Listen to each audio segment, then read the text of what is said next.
Something else I want to remind you of that's going to be important later. As part of the peace treaty, Great Britain was given a mandate in the Middle East. Why is this so important? The Middle East includes Israel. And it was in part of the Arab world. And Great Britain promised the Jews that they would give the Jews a homeland in Israel, the homeland of their ancestors. Britain reneged on its promise. When 6 million Jews perished in the Holocaust a generation later, a lot of the blame fell on Great Britain. Well, Great Britain did not want to offend the Palestinians, so Great Britain turned the issue over to the United Nations, and the United Nations voted to give Israel its homeland. We'll talk more about this later. But now, by mandate, what this meant was the British and the rest of Europe looked on the Muslim world as being somewhat uncivilized at this time. So they said to Britain and France got part of the Middle East also, you civilize these people, and once you've civilized them, hopefully they'll come up to our level and our way of thinking, and they'll become contributors to the world scene. And at least that was the idea. And of course, each of you can decide for yourself how well it worked. Eventually, Great Britain gave up on trying to upgrade places like Egypt, places like Palestine and Syria, Iran and Iraq, and France gave up on Algeria. But Britain had a mandate. In other words, they weren't to own these places outright.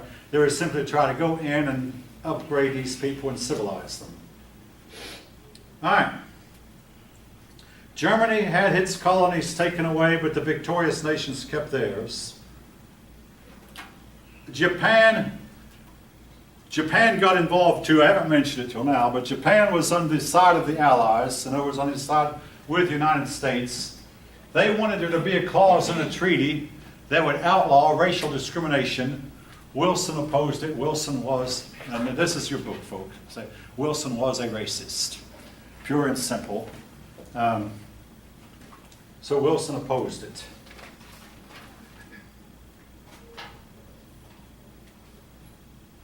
Well, in the meantime, all right, I want to back up in the story of Wilson a little bit. When the war was breaking out in Europe, Woodrow Wilson was extremely busy at his wife's bedside taking care of his gravely ill wife. Some persons have wondered if Wilson had been more able to get involved, he might have done something to prevent World War I.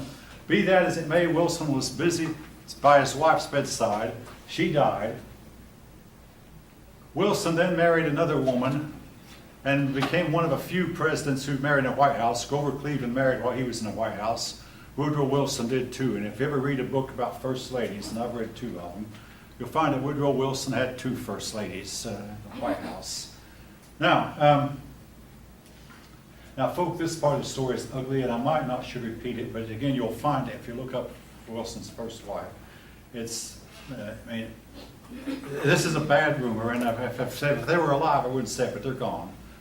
There is a story that Wilson wanted to marry a second wife, so he deliberately poisoned his first wife to get her off the scene so he could marry the woman he really wanted to marry. Again, this story is told. Now, take this for what you will. It is not proven. It hardly can be proven what the man's motives were or not, and it would take some real detective work, like to dig up Mr. Wilson's first wife and see if she was poisoned or not. This is likely not to be done, but this was an idle rumor that got around. Again, I don't know the truth of it, but I'm mentioning it because a lot of people at that time believed it. You don't hear about it today, it's not in the book, but I ran into it once in my research. All right, now, problem understood Wilson's wife. Wilson, as soon as he realized he could not get the lead passed, he went to the American people and went on a vigorous campaign, tireless, or you might say trying to be tireless, trying his dead level best to get his League of Nations approved and to get the Treaty of Versailles ratified. Versailles. He suffered a stroke. His doctors had told him he should not work so hard. He paid no attention. He suffered a really debilitating stroke. From that day till this, from that day to the day he died, he never fully recovered his mind. He never got his health back, but basically he was rushed to Washington, where the seriousness of illness was kept from the American people and kept from most people in Washington. Only his wife and doctor knew, and the vice president. But in those days, there was no 25th Amendment. So our country, for more than a year there, was without a president, while Wilson was flat on his back. And during the time that Wilson was flat on his back, the country experienced strikes, a Red Scare, Bolshevik, a scare that the communists were about to take over, rioting in the streets, unemployment, an economic downturn, and our president was flat on his back, mostly unaware of what was happening. I know I'm about to give you, and it's break time, and I will give you a break, but I want to finish this part of the story up. All right, so while he was flat on his back, it is known that his wife became the only woman president we've had. I don't know how many bills she signed forging her husband's signature. I don't know how many generals she ordered around forging her husband's signature. I don't know how much, but it's known that she did do a lot of forging of her husband's signature to make it look like he was still busy. Wilson finally was able to get up from his bed, but he could only work for an hour a day. Now the story has gotten around since that one time he decided to hold a cabinet meeting. He hadn't held one for months, so he got the cabinet together, but his wife had the door cracked and was listening in on him. Wilson was able to run the cabinet meeting for a while. Then all of a sudden he started talking out of his head incoherently. Mrs. Wilson rushed in the room, grabbed her husband, rushed him out, but on her way out she told the cabinet, "You keep this quiet, don't utter a word about this to anyone, do you hear?" I mean, in the cabinet was the Secretary of Defense, the Secretary of State, all the cabinet, high up, really high up government officials whom she told, "You all keep this very quiet, you understand?" Well, they did, at least for a while. And she whisked him out of the room. This went on during the time. Again, like I say, the country was without a president. But Mr. Wilson believed that the 1920 election would vindicate him and would support his policies. To find out what happened, be back in about 10 minutes. Chapter 21. Has anyone having trouble finding it? The Red Scare, the scare about... All right, I've got my book here with me. Let me look it up. Chapter 21. Now, on my book,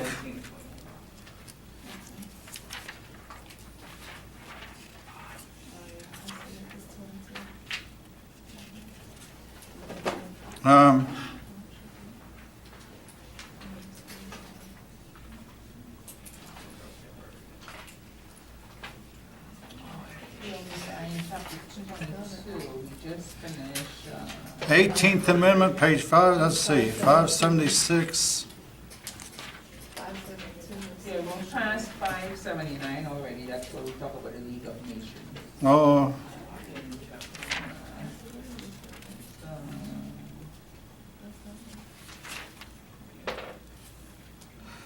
something I don't think the Red Scare is. Yeah, it's on page 584. 584. Oh, the next chapter?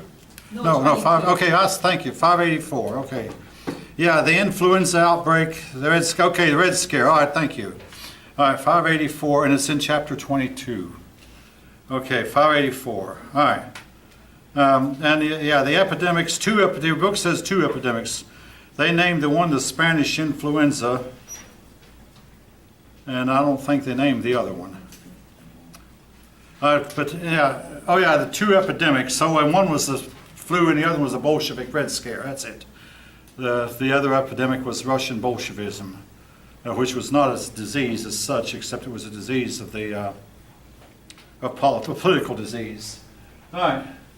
Anyway, the Bolsheviks had taken over Russia, and persons began pointing an accusing finger at each other and saying, "You're a communist, you're a communist." And this led to a crackdown on communists.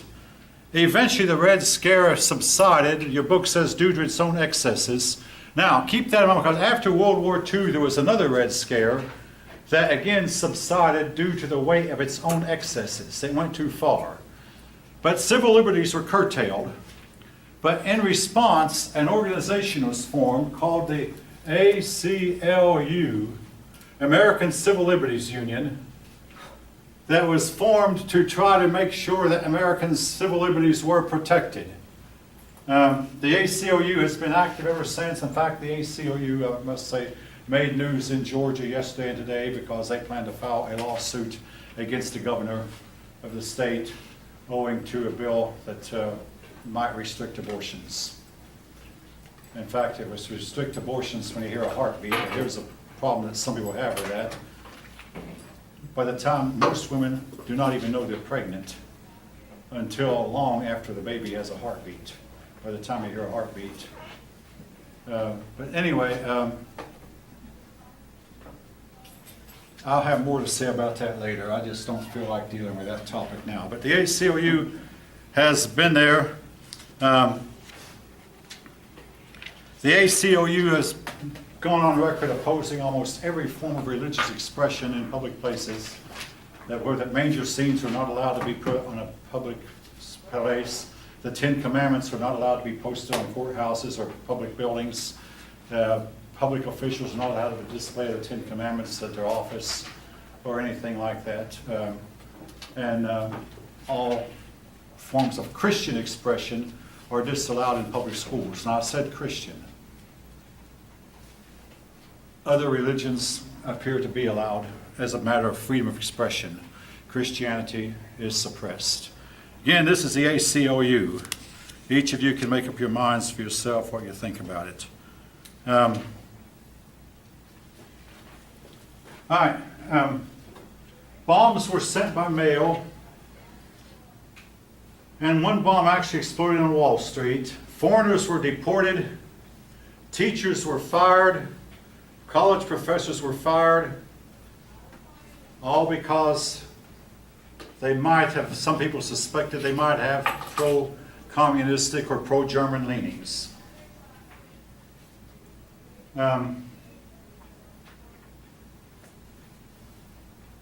During the war, a lot of black people moved to northern cities. Now, they were hoping that they could escape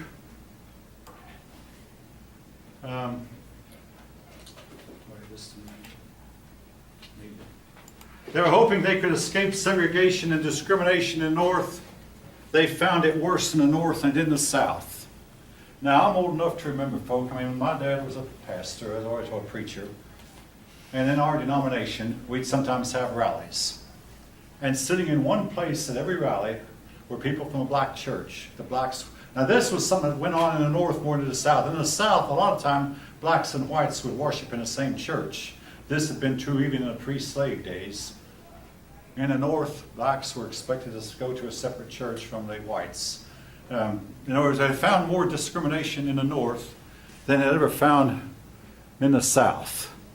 And another thing that really upset the black, the North was more hypocritical about it than the South was. I mean, you can understand when a man tells you openly, I'm a racist. But when a man tells you, I'm not a racist, and he really is, you really dislike a person like that. But at least the other person, you can tell which side he's on. Mexico had a 10-year-long civil war, and during that time, refugees poured across the border. And a lot of employers hired them because they were willing to work for lower wages than American workers were. And I want to say this, folk. 2 years ago, I had a new roof installed on my house. The contractor brought in a team of Mexican workers. I had no objections to it. They did a really good job doing work that Americans would not want to do. I have never been on the roof of my house, owing to the fact that, all right, I'll tell you, I'm too chicken. All right. I don't like being up that high. Okay. Now, Wilson believed that the election of 1920 would vindicate him. The Democrats, all right, 4 men I'm going to name here. For the Republicans, it was Harding and Coolidge.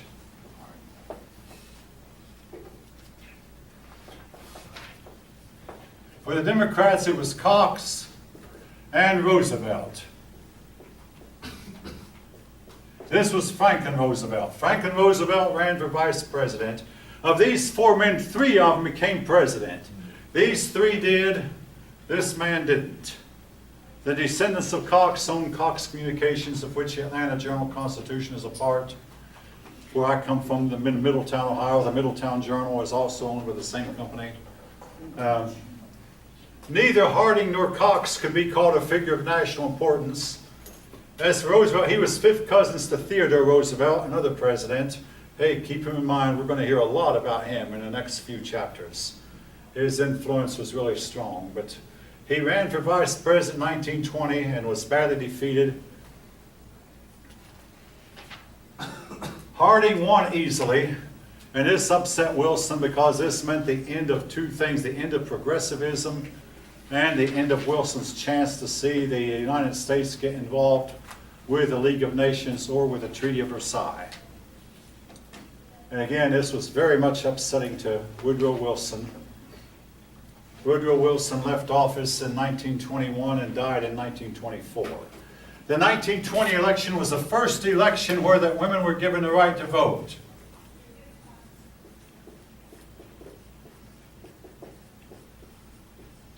Legally. It was also the first election where the returns were broadcast on radio. All right, I'm from the Pittsburgh area, at least my ancestry is. I didn't spend much time in that area growing up, but KDKA is a radio station. It was the first radio station to broadcast commercially. Very first, and they're quick to tell you that. But KDKA broadcast the election returns in 1920. By this time we had the telephone and we had the telegraph, and returns could travel faster. We did not have the computer though, but results could travel faster than they otherwise could. Harding was quickly picked to be the winner, and again owing to, all right, now Harding coined a new word. No one had ever used it before. Harding, in one of his campaign speeches, said to the country, we're not going to experiment anymore, we're going to have normalcy. Folks, there was no such word. Nevertheless, it caught on really fast. I mean, hey, he's going to return us to normal. He's not going to push for involvement in foreign affairs. He's not going to push for the lofty idealism of Wilson. We'll get back to normalcy.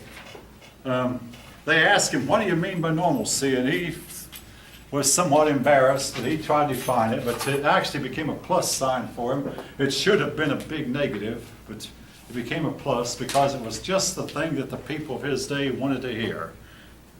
Harding and normalcy. Now, I must mention something I have not mentioned before. Solid South. I'm not going to write it down, but the Solid South refers to after the Civil War, for many years, the South was solidly Democrat. There was only one party in the South.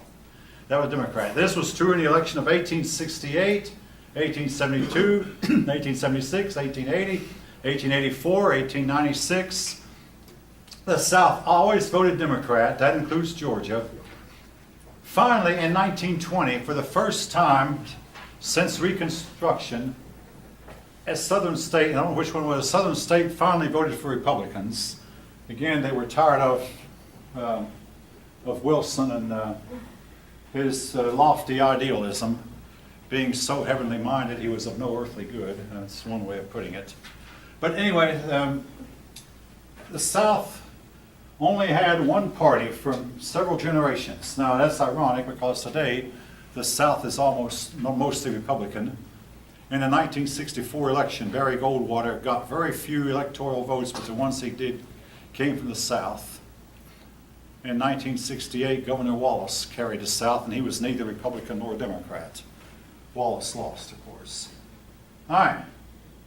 Harding won by the biggest landslide in history up to that point. Now later there were to be a bigger landslide. Now as for Coolidge, something I didn't mention. Coolidge was governor of Massachusetts, and in Boston, Massachusetts, there was a policeman's strike. Well, Coolidge said the policemen have no right to strike because as soon as the policemen struck, crime went rampant, gangs got out in the streets, and everybody had a holiday. I mean, the bad people. Coolidge called out the National Guard to keep order and put the National Guard to work and fired all the policemen and said, you have no right to strike, and it worked. Labor was set back 20 years. There was a big steel strike and the steel workers got absolutely nothing. Big loss for the steel workers. And it was to be 20 years, basically World War II, before labor recovered. Labor took a back seat. The policemen were told they could not strike. Calvin Coolidge became a national hero and eventually became President of the United States. All right. Now with that, we move on to chapter 23.